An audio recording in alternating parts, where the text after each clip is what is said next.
পৃথিবীর ইতিহাসের পয়লা কবরস্থান জান্নাতুল বাকি, সবচেয়ে দামি গুরুস্থান, যেটা মুসলিম ইতিহাসের প্রথম কবরস্থান, ইসলামের ইতিহাসের দামি এক কবরস্থান এইটা, যেটার প্রতিষ্ঠাতা নবীজি। আর এই গুরুস্থানের পয়লা মাইয়িত হলেন হযরত উসমান ইবনে মাযউন রাদিয়াল্লাহু আনহু। ওনার ব্যাপারে বক্তব্য হলো আউয়ালু মান মাতা বাদাল হিজরা ওয়া দুফিনা ফিল বাকি। জান্নাতুল মুআল্লার পরে মদিনাতুল মুনাওয়ারাতে প্রথম কবরস্থান যেটা নবী প্রতিষ্ঠা করলেন, এই কবরস্থানের পয়লা মাইয়িত হলেন হযরত উসমান ইবনে মাযউন রাদিয়াল্লাহু আনহু। এমন একটি গুরুস্থানের প্রথম মাইয়িত তিনি, যাকে আল্লাহর রাসূল নিজের হাতে কবরে নামাইছেন। আর এমন একটি কবরস্থানের মাইয়িত তিনি, যেই গুরুস্থানে কিয়ামত পর্যন্ত কেউ যদি ঘুমানোর সুযোগ পেয়ে যায়, তাহলে আশা করা যায় তার কবরের আযাব মাফ। কারণ আল্লাহ তাআলা তার হাবিবের কবরের কাছাকাছি কোন গুরুস্থানে দোজখের আগুন জ্বালায়া দিয়া হাবিবের কোন উম্মতকে আযাব দিয়ে আল্লাহ তার দোস্তকে কষ্ট দিবেন না। এই কারণে সাহাবীরাও নিজের কবর মদিনায় বানানোর জন্য দোয়া করতেন। সাহাবীরা যেন মদিনার বাইরে যায় মরণ না হয়ে যায়, মরণটা যেন মদিনার ভেতরে হয়, তাহলে দাফনটা জান্নাতুল বাকিতে হবে। আর জান্নাতুল বাকিতে কবর হলে কবরের বাড়িটা নিরাপদ। এ কারণে কিয়ামত পর্যন্ত মুমিনদের ভেতরে কেউ কেউ আছে যারা এই জান্নাতুল বাকির মাইয়িত হওয়ার জন্য হিজরত করে মদিনায় চলে যায় এবং যাচ্ছে, কিয়ামত পর্যন্ত যাবে। যেমন ইমাম মালিক রাহমাতুল্লাহি আলাইহি মদিনায় অবস্থান করেছেন জান্নাতুল বাকির মাইয়িত হওয়ার জন্য। শেখুল হাদিস জাকারিয়া রাহমাতুল্লাহি আলাইহি ফাজায়েলে আমল যিনি লিখেছেন, উনি হিজরত করে মদিনায় চলে গেছেন শুধু জান্নাতুল বাকি গুরুস্থানের মাইয়িত হওয়ার জন্য। হাজি যারা হজে যায়, উমরায় যায় মদিনায়, তারা তাদের মুখ দিয়ে দোয়া করতে থাকে যে ওগো আল্লাহ, যদি মরণ কাছেই এসে থাকে তো তোমার নবীর শহরেই মরণটা দিয়ে দিও, আমার কবরটা যেন মদিনায় হয়ে যায়। এগুলো দোয়া হয়। যখন দূরে থাকে তখন দোয়া করে, ওগো আল্লাহ, আমার মৃত্যুটা যেন মদিনায় হয়।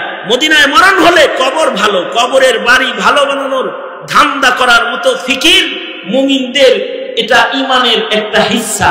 কারণ তারা কবরের আযাবকে ভয় পায়, ভালো জায়গায় কবর করতে চায়। অবশ্য আমাদের এই ফিকির নাই। আমাদের শ্বশুর বাড়ির ফিকির যত আছে, কবরের বাড়ির ফিকির অত নাই। মানে বছরে যাবে শ্বশুর বাড়ি 2 দিন, এই শ্বশুর বাড়ি যদি কারোর পছন্দ না হয় তাহলে অনেক সময় বিয়ে হয় না। পাত্রী পছন্দ হয়েছে কিন্তু শ্বশুর বাড়ি হলো নদীর ওই পার, পরে বলে যে এই জায়গায় গাড়ি যাবে না, কিছু যাবে না, এই বাড়ি বিয়ে করে যেত না। লাগে যিনি শ্বশুর বাড়ি যায় ঘুমাইব। শ্বশুর বাড়ি গাড়ি যাবে না, এই কারণে শ্বশুর বাড়ি পছন্দ করে না। নিজের বাবার বাড়ি অপছন্দ, তাই উত্তরায় ভালো প্লট কিনে নিজে বাড়ি করেছে। আরে আমার বাপের পুরান বাড়িতে গাড়ি টাড়ি যায় না, আলহামদুলিল্লাহ নিজের পছন্দ মতো একটা বাড়ি 13 নম্বর সেক্টরে আল্লাহ করাইছে। বাস, এটা নিজের বাড়িটা প্লেস সুন্দর করতে পেরে সে শুকরগুজার, সে খুশি। অথচ নিজের বাড়িতে থাকবে কয়দিন, আর শ্বশুর বাড়িতে যাইব কয়দিন? শ্বশুর বাড়িতে যাবে বছরে 2 দিন, 6 মাসে 1 দিন। আর যদি শ্বশুর শাশুড়ি মরে যায় তো চা খাওয়ানোর লোক তো নাই, তখন যাবে 3 বছরে 1 দিন। কিন্তু তাও এটার একটা পছন্দ আছে। আর নিজের বাড়ি যদি হায়াত খুব লম্বাও পায়, 20 বছর, 30 বছর, 40 বছর, 50 বছর, এর চেয়ে বেশি তো আর না। নিজে একটা বাড়ি করার পরে এ বাড়িতে কয় বছর আর থাকে। আর কবরের বাড়ি, কবরের বাড়ি হলো কবরের ঘরে যাওয়ার পর থেকে ইসরাফিলের বাঁশি পর্যন্ত লম্বা সময় যে বাড়িটায় থাকতে হবে, এই বাড়িটা যদি কারোর ভালো জায়গায় না হয় তাহলে কবরে পিকনি খাইতে খাইতে হাসরের ময়দানে উঠতে হবে। কিন্তু এটার চিন্তা তো নাই। এ কারণে কবরের ভীতি আল্লাহ তাআলা কোরআনে কারীম দিয়েও জাতিকে দেখাইছেন, বান্দাদেরকে। আল্লাহকুমুত তাকাসুর হাত্তা যুরতুমুল মাকাবির কাল্লা সাওফা তা'লামুন সুম্মা কাল্লা সাওফা তা'লামুন। চিন্তা করো একটু কবরের ঘর নিয়ে যে কই থাকবা। আমাদের তো এই চিন্তা নাই, কিন্তু মুমিনদের ঠিকই এই চিন্তা আছে যে কবরটা যেন ভালো জায়গায় হয়। এ কারণে হযরত ওমর দোয়া করতেন, আল্লাহ আমার মরণ যেন মদিনায় হয়, আমার কবর যেন মদিনায় হয়। আল্লাহর প্যারা বান্দারা দোয়া করেন শেষ রাত্রিতে, বাকি মুকদ্দাস পে হো মেরি মরকদ, हमेशा रहूं मैं किनारे मदीना। কবি নজরুলকেও ধন্যবাদ জানাইতে হয়, সে তার কাব্যের মাধ্যমে ভালো কবর কামনা করেছে। সে কবিতা লিখেছে, মসজিদেরই পাশে আমার কবর দিও ভাই, যেন গড়ে থেকেও মুয়াজ্জিনের আজান শুনতে পাই, যেন গড়ে থেকেও মুয়াজ্জিনের আজান শুনতে পাই। তার মানে কবর জগতের একটু চিন্তা যে আমার কবরে যেন আজানের ধ্বনি পৌঁছে যায়। কবর যদি ভালো হয়, আজানের ধ্বনি শোনা যায়, তাতেও হয়তো আযাব বন্ধ হবে। এই যে একটা ফিকির। দারুল উলুম দেওবন্দের এক বুজুর্গ তার সন্তানদেরকে ওসিয়ত করেছিলেন যে আমি যদি মরে যাই তো আমার কবরটা দেওবন্দ মাদ্রাসার ছাত্ররা যেই পথ দিয়ে হেঁটে মাদ্রাসায় যায় ওই রাস্তায় রাতের আধারে কোথাও আমাকে কবর দিয়ে দিও, আমি যেন কবরে শুয়ে শুয়ে মাদ্রাসার ছাত্রদের জুতার আওয়াজ শুনতে পাই। কারণ হাদিসে আছে, যেই এলাকা দিয়া নায়েবে নবী নবীর নায়েব হেঁটে যায় ওখানে কবরের আযাব বন্ধ হয়ে যায়।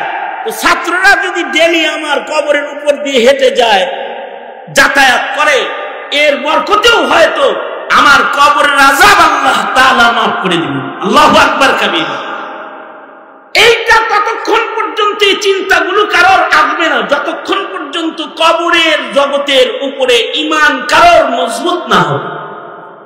দুঃখের কথা হলো এই জমানায় কবর জগতের অথবা কবরের আযাবের ঈমান বিশ্বাস এটাও বহু মুসলমানের নাই। বহু মুসলমান এমন আছে যারা কবরের আযাব বিশ্বাসই করে না। যারা কবরের আযাব বিশ্বাস করে না তাদের ঈমান নাই। কবরের আহওয়ালের উপরে জালালউদ্দিন সুয়ুতী রাহমাতুল্লাহি আলাইহি আলাদা কিতাব লিখেছেন, আহওয়ালুল কুবুর, কবরবাসীদের হালতের উপরে আলাদা গ্রন্থ রচনা করেছেন, মানুষকে শুধু কবরের ঈমান বুঝাইবার জন্য যে তোমার কিন্তু কবরে থাকতে হবে, এটা কিন্তু একটা জটিল জায়গা। আল্লাহর রাসূল তো সতর্ক করে বলে দিয়ে গেছেন, মনে রাখো কবর কারোর জন্য জান্নাতের বাগান হবে, কবর কারোর জন্য দোজখের ঘর হবে। আল্লাহর রাসূল বলেন, কবরকে চেনো? আল কবরু ইম্মা রাউযাতুম মিন রিয়াজিল জান্নাহ আও হুফরাতুম মিন হুফারিন নার। আল্লাহর রাসূল বলেন, কবর হয়তো কারোর জন্য জান্নাতের বাগান হবে অথবা কবর কারোর জন্য দোজখের ঘর হবে। আর হাদিসে আছে, গুনাহগারের কবরে যাওয়ার সাথে সাথে কবরে তাকে কবরের মাটি চাপ দেয়। কবরে সওয়াল জবাব আছে, মান রাব্বুকা ওয়া মা দীনুকা ওয়া মান হাযার রাজুল। উত্তর দিতে পারলে কবরে পরিবেশ সুন্দর হবে, উত্তর না দিতে পারলে কবরে আযাব শুরু হয়ে যাবে। এ কারণে ভালো জায়গায় কবর হইলেও, বাড়িটা যেমন ভালো জায়গায় হইলে বিদ্যুৎ কম যায়, হুজুর আমরা অনেক ভালো এরিয়ায় থাকি, এটা তো এরিয়াটা ইন্ডাস্ট্রিয়াল এরিয়া, এখানে কারেন্ট যায় না, বিদ্যুৎ যায় না, এটা আমাদের তো এটা ডিওএসএস এর ভেতরে এরিয়া, এখানে বিদ্যুৎ সমস্যা নাই, বিদ্যুৎ বিভ্রাট নাই, বিদ্যুৎ যায় না, হায় হায় বাতি যায় না। এই বাড়ির এরিয়া আপনার পছন্দ, আযাব যায় না, এমন এরিয়া কবরের জন্য পছন্দ করাটাই মুমিনের কাজ। কিছু এরিয়া আছে ওখানে কবরের আযাব যায় না। যে সকল গুরুস্থানে আশা করা যায় কবরের আযাব নাই, ওই গুরুস্থানগুলোর ভেতরে একটি কবরস্থান হলো জান্নাতুল বাকি, যেখানে নবীর সাহাবায়ে কেরাম ঘুমিয়ে আছেন, শুহাদায়ে উহুদরা ঘুমিয়ে রয়েছেন। আশা করা যায় কারোর নসিব যদি এমন হয় যে মদিনায় গিয়ে তার মৃত্যু হয়ে যায়, তবে আশা করা যায় যতদিন কবর জগতে থাকবে আশা করা যায় কবরে আযাব হবে না। আর গুনাহগারের কবরের পাশে যদি কারোর কবর হয়ে যায় তাহলে এরও একটা ভয় আছে, ভীতি আছে। আযাবের কবরের পাশের বাড়িওয়ালারও, পাশের কবরওয়ালার নেককার হইলেও তার একটা কষ্ট হয়। পাশের ঘরে যদি আগুন ধরে যায় আপনার ঘর নিরাপদ থাকতেও নিরাপদ না। পাশের বিল্ডিং এ আগুন লাগছে, হতেও তো পারে যদি ভিতরে ঢুকে এখানে তার নিরাপত্তা নষ্ট হয়ে গেছে।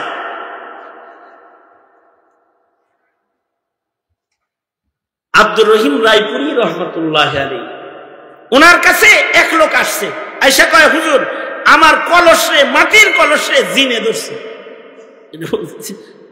অনেক সময় বাচ্চা কাচ্চা নিয়ে হুজুরের কাছে যায় বলে না যে হুজুর বাচ্চারে মনে হয় জিন বুঝি উৎপাত করে, এটা ঘুমায় না, উপরি রোগ, এ লাফায় উঠে কান্দে বেশি, ফু দিয়ে দেন। লোক মাটির কলস নিয়ে গেছে, মাটির কলস নিয়ে দেয়া কয় হুজুর আমার কলসিরে জিনে ধরছে। এই জমানার তো এত সুন্দর পানি রাখার আয়োজন তখন ছিল না।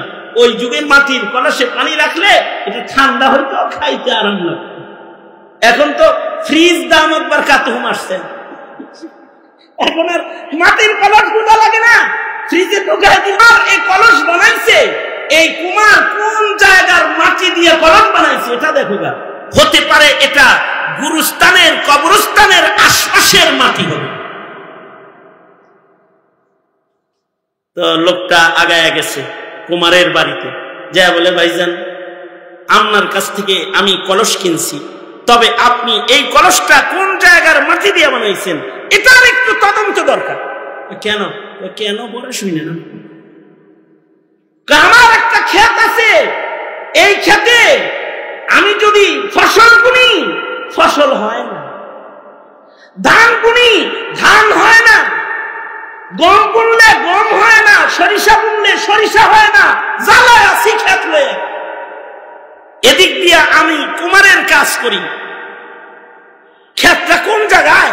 ওই ক্ষেতটা হলো গুরুস্থানের সাথে লাগা, গুরুস্থানের সাথে লাগা ক্ষেত, খেতে ফসল হয় না। যা বুনে যা যায় ক্ষেতের পেটের ভেতরে যেটা যায় এটা ওখানেই শেষ হয়ে যায়। এমনকি তাজা ঘাস হয় না, ঘাসও নষ্ট হয়ে যায়। শেষ বেলায় এই ক্ষেতের মাটি দিয়া হাড়ি পাতিল বানানো কুমারের কাজ শুরু করছে। আমি যেহেতু কুমার, তো এই মাটি দিয়া আমি হাড়ি পাতিল বানাই।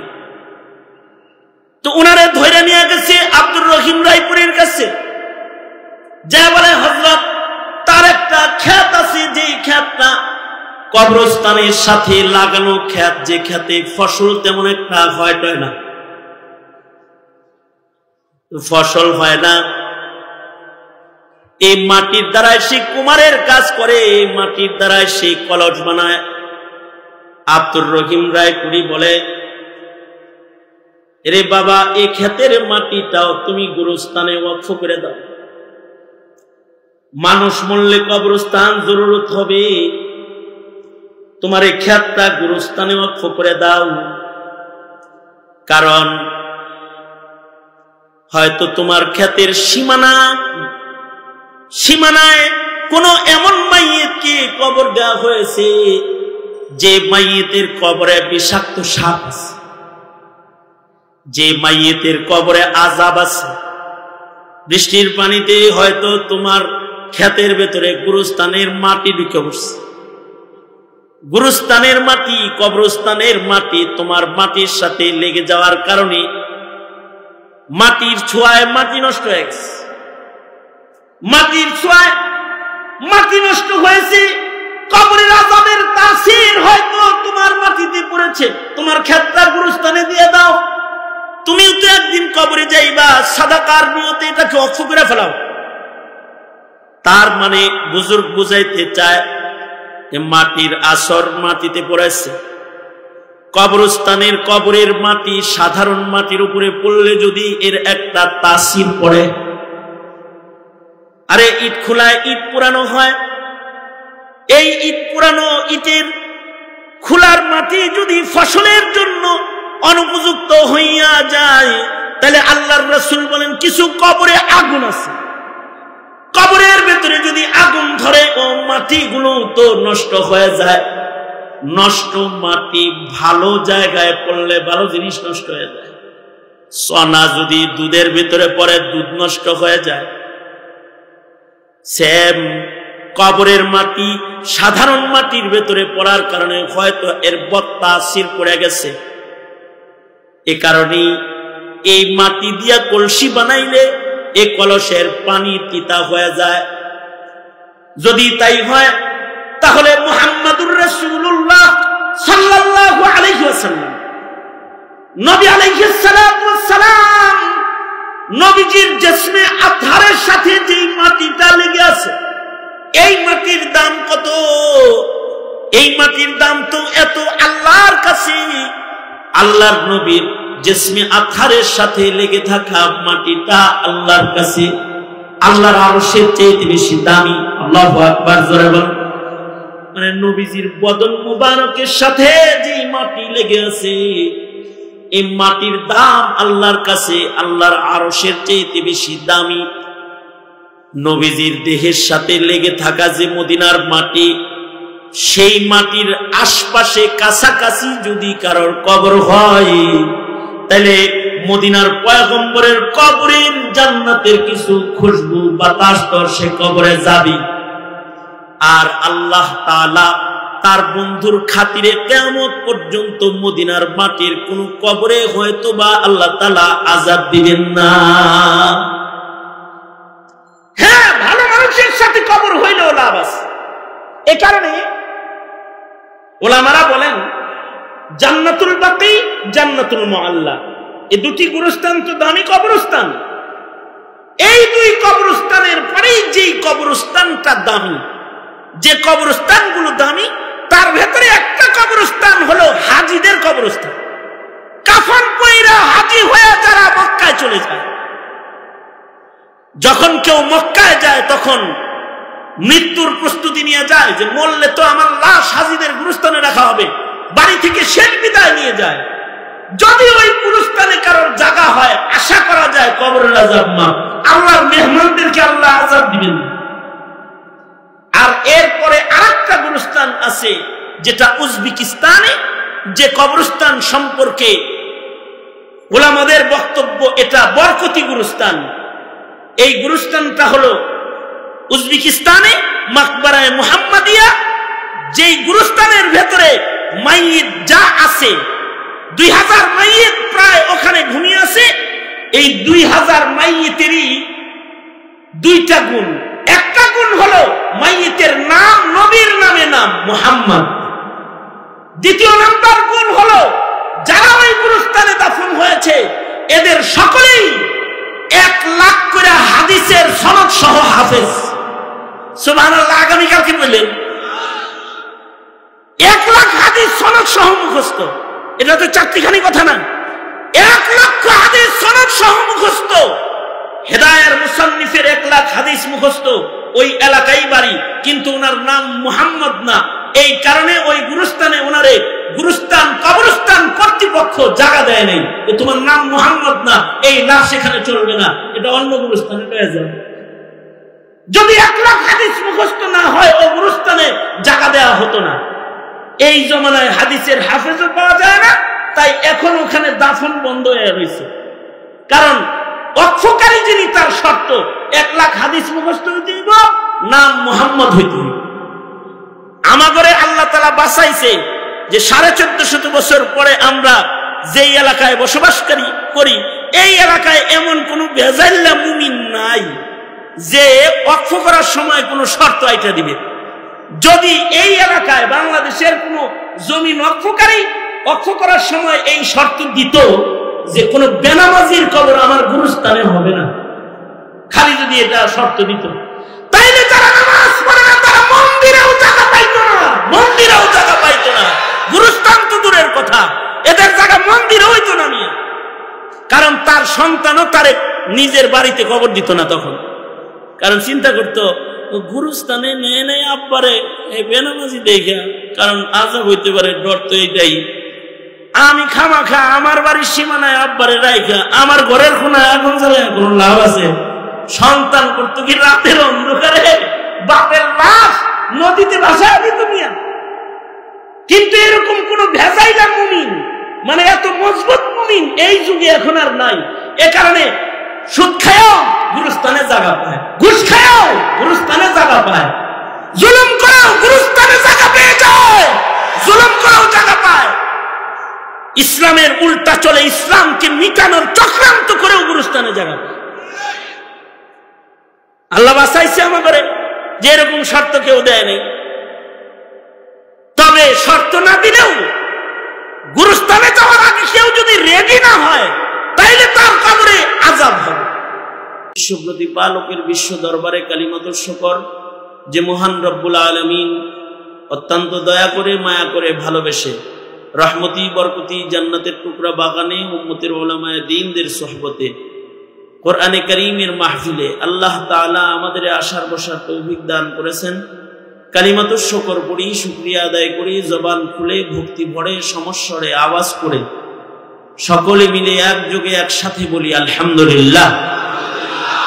বিকেল থেকে শুরু করে যোগ্য বুজুর্গ ওলামা হযরতগণ নুরানি নুরানি নসিহাত, রমাদানুল মুবারকের প্রস্তুতিমূলক এবং গুরুত্বপূর্ণ বিষয়াদির উপরে মুহাক্কিক হযরত উলামায়ে কেরাম একের পর এক আলোচনা করেছেন।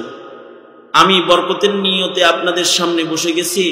আমার আলোচনার পরপরই ইনশাআল্লাহ আমাদের মুরব্বী হযরত শেখে দেওনা তিনি আখিরি মুনাজাত করবেন এবং খুব তাড়াতাড়ি মজলিস ইতি ঘটবে ইনশাআল্লাহ। তা আমি বরকতের নিয়তে আপনাদের সামনে আল্লাহর কালামের সূরা নাহলের 90 নম্বর আয়াত এবং 2 জায়গা থেকে হাদিস আপনাদের সামনে পেশ করেছি। এগুলোকে সামনে করে কিছু কথা আপনাদের সামনে বলবার ইরাদা, আল্লাহ তাআলা কিছু উপকারী কথা আপনাদের কানে পৌঁছে দেওয়ার তৌফিক দান করেন। আপনারা দোয়া করুন, বলুন আমিন। এই যে বিকাল থেকে বসে কিছু কথা শুনছেন, খেলার মাঠে প্যান্ডেলের ভেতরে, এই জায়গায় সামিয়ানার নিচে অথবা বালুযুক্ত পরিবেশে বসেও যারা কিছু কথা শুনছেন, লাভ কি? লাভ হলো এই, কোরআনে কারীমের অলৌকিকত্ব এটা।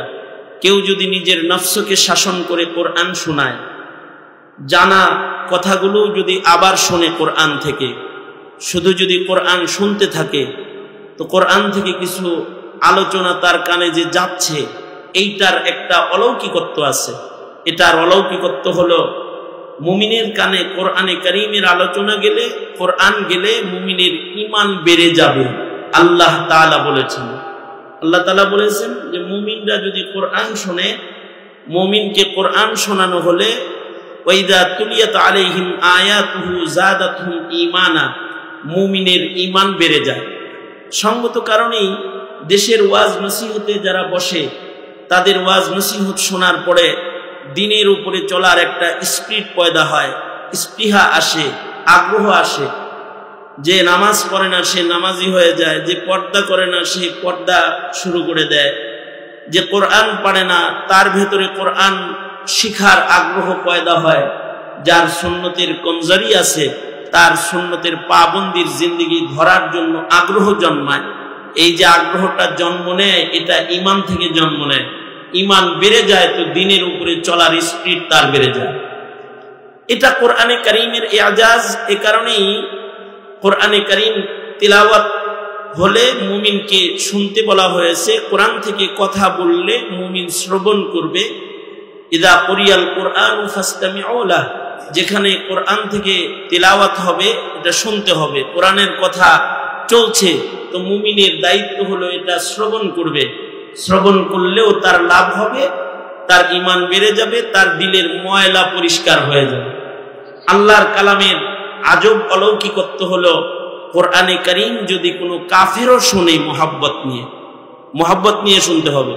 কোনো মোহাব্বত নিয়ে যদি কোনো কাফের মুশরিকও কোরআন শুনে, তাহলে এটা কোরআনের অলৌকিকত্ব। কাফেরও যদি কোরআনে কারীম শ্রবণ করে, তো সাথে সাথে এই কোরআনের অলৌকিকত্ব তার ভেতরে এত কাজ করে যে তার কুফুর ঝরে পড়ে যায়, তার ভেতরে ঈমান প্রবেশ করে। যদি কেউ হালতে কুফুরে মোহাব্বতের সাথে কোরআন শোনে, তো কোরআন শোনার মাধ্যমে তার কুফর ঝরে যায়, হৃদয়ে ঈমান ঢুকে যায়। এ কারণেই বিশ্ব নবী, আপনার আমার নবী মুহাম্মদুর রাসূলুল্লাহ সাল্লাল্লাহু আলাইহি ওয়াসাল্লাম, নবীজির প্রতি আল্লাহর নির্দেশ হলো উতলু মা উহিয়া ইলাইকা মিনাল কিতাব, পয়গম্বর আপনি আপনার কাছে অবতীর্ণ গ্রন্থ বলুন, তিলাওয়াত করুন, এর থেকে মানুষদেরকে শোনাইতে থাকেন। আর এই শোনাইলেই এর ফায়দা যে হবে এটা কাফেররাও জানতো। এ কারণেই নবীজি যখন কোরআন পড়তেন তখন কাফেররা নিজেদের কান বন্ধ করে রাখতো, কানে অঙ্গুলি দিয়ে রাখতো, হট্টগোল করত, কোরআন শুনতে বাধা প্রদান করত, কোরআন পড়তে এলোমেলো পরিবেশ কায়েম করত, যাতে কোরআনের আওয়াজ কানে পৌঁছে না যায়। কারণ কোরআন শুনলে কাফেররাও তাদের কুফর ছেড়ে ঈমানের পথে চলে আসে। আল্লাহু আকবার বলেন। কোরআন শুনলে ঈমানের পথে চলে আসে। এ কারণে কাফেররা ওই সময়ে, মক্কার কাফেরেরা আইন করেছিল যে মুহাম্মদ কোথাও কোরআন পড়তে থাকলে তারে বাধা দিবা, হট্টগোল করবা, বন্ধ করে দিবা, কোরআনের তেলাওয়াত কেউ না শুনতে পারে হাতে তালি দিবা, ঢোল বাজাবা, আর কোরআন যেন কানে না যায় তোমরা নিজেদের কান বন্ধ করে রাখো। এইরকম কুপরামর্শ ওই সময় তারা দিয়েছে। কারণ তাদের চোখের সামনে বহু কাফের কালেমা পড়ে মুসলমান হয়ে গেছে কোরআনে কারীম শ্রবণ করার কারণে, কোরআন শোনার কারণে তাদের ভিতরে ঈমান প্রবেশ করেছে। আমি যে আয়াতে কারিমা আপনাদের সামনে তিলাওয়াত করেছি, এই আয়াতের অলৌকিকত্ব হলো, এই আয়াত যেদিন নাজিল হয়েছে নবীজির সামনে কাফের বসা ছিল, যিনি এখনো পর্যন্ত ঈমান আনেন নাই, নবীজির উপরে কেবলমাত্র কোরআন নাজিল হয়েছে, আর সে নবীজির সামনে বসা, নবীজির কাছ থেকে কোরআনের আয়াতটা শ্রবণ করেছে, আর কোরআন শোনার সাথে সাথে সে কালেমা পড়ে মুসলমান হয়ে গেছে। আল্লাহর রাসূল সাল্লাল্লাহু আলাইহি ওয়াসাল্লাম বসা আছেন, নবীজির শরীর ঘামতে আরম্ভ হইল, কপাল ঘেমে গেল। নবীজিকে দেখে মনে হলো যে হ্যাঁ, এখন প্রত্যাদেশ অবতীর্ণ হইতেছে। কারণ কোরআনে কারীম প্রত্যাদেশ, এটা তো ভারী জিনিস, এটা যখন নাজিল হইতো তো বুঝা যাইতো। নবী পাক যদি উটের পিঠে সওয়ার থাকতেন, আর যদি ওই সময় ওহী নাজিল হতো তো ওহীর ভারে উট দাঁড়ায় থাকতে পারত না, কোরআনের ভারে উট বসে পড়ত। যখন কোরআন নাজিল হতো তখন উট বসে যেত, উট দাঁড়িয়ে থাকার ক্ষমতা সংরক্ষণ করত না। একদিন আল্লাহর রাসূল সাল্লাল্লাহু আলাইহি ওয়াসাল্লাম হযরত আলী রাদিয়াল্লাহু আনহুর রানে মাথা দিয়া নবীজি আরাম করতেছেন। ওই সময় ওহী নাজিল হয়ে গেল, কোরআনে কারীমের আয়াত নিয়ে হযরত জিবরাইল আগমন করলেন। হযরত আলী বলেন, নবীজির সার মুবারক কোরআন নাজিল হওয়ার সাথে সাথে এত ওজনদার হয়ে গেল, মনে হয় যেন যে কোনো পাহাড় এনে আমার রানে রাখা হয়েছে। নবীজির মাথা এত ভারী হয়ে গেছে এবং হাড্ডিগুলো যেন চুরমার হয়ে যাচ্ছে, এত ওজনদার হয়ে গেছে। এই ওজনদার ওহী যখন আল্লাহর রাসূলের উপরে নাজিল হতো তো দেখলেই বোঝা যেত যে এখন ওহী নাজিল হইতেছে, কোরআন নাজিল হইতেছে। নবীজির শরীর ঘামতেছে, সামনে যিনি বসা তিনি নবীজিকে জিজ্ঞেস করতেছে, তিনি তখনও ঈমান আনেন নাই, উনি জিজ্ঞেস করতেছেন আল্লাহর নবীকে, ওগো আল্লাহর নবী, আপনার উপরে বুঝি কোনো প্রত্যাদেশ অবতীর্ণ হলো?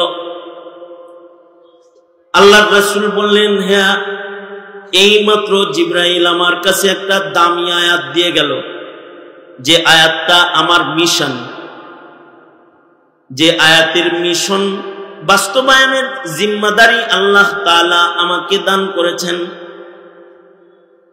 নবীজির সামনে বসে থাকা হযরত উসমান ইবনে মাযউন তিনি বলেন, ওগো আল্লাহর নবী, আমার সামনে কোরআনের আয়াত নাজিল হইল, তা আমি সর্বপ্রথম শোনার হকদার।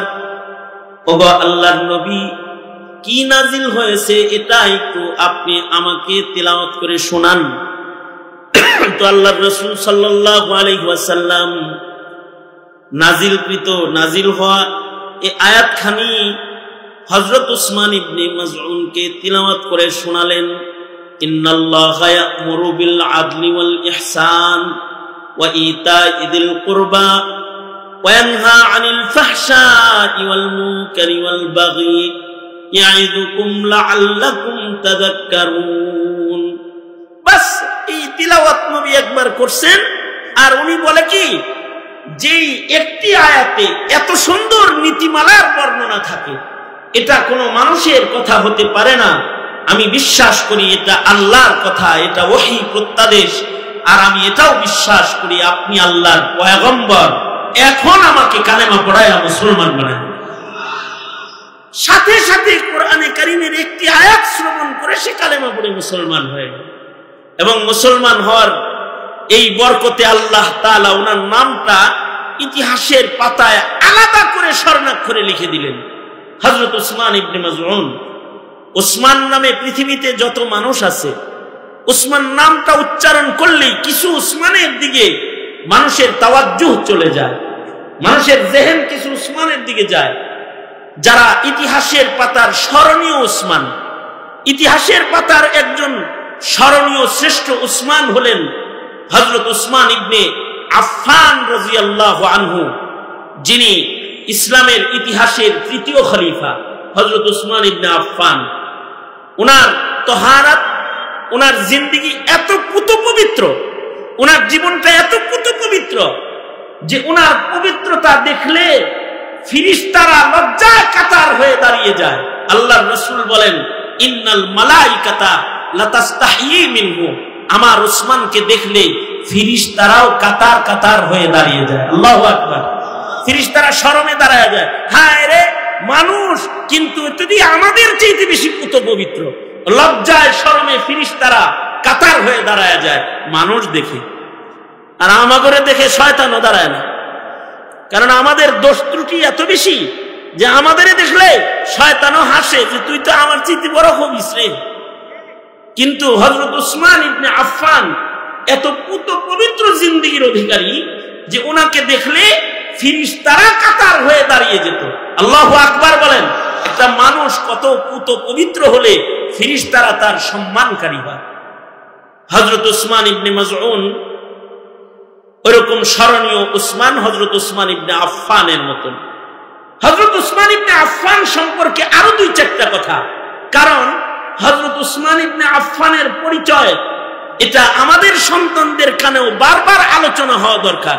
এর দ্বারা যদি একজন সন্তানেরও হযরত উসমানের পরিচয় শুনে আজমত পয়দা হয়, তাইলেও তার ঈমান কিছুটা মজবুত হয়ে যাবে।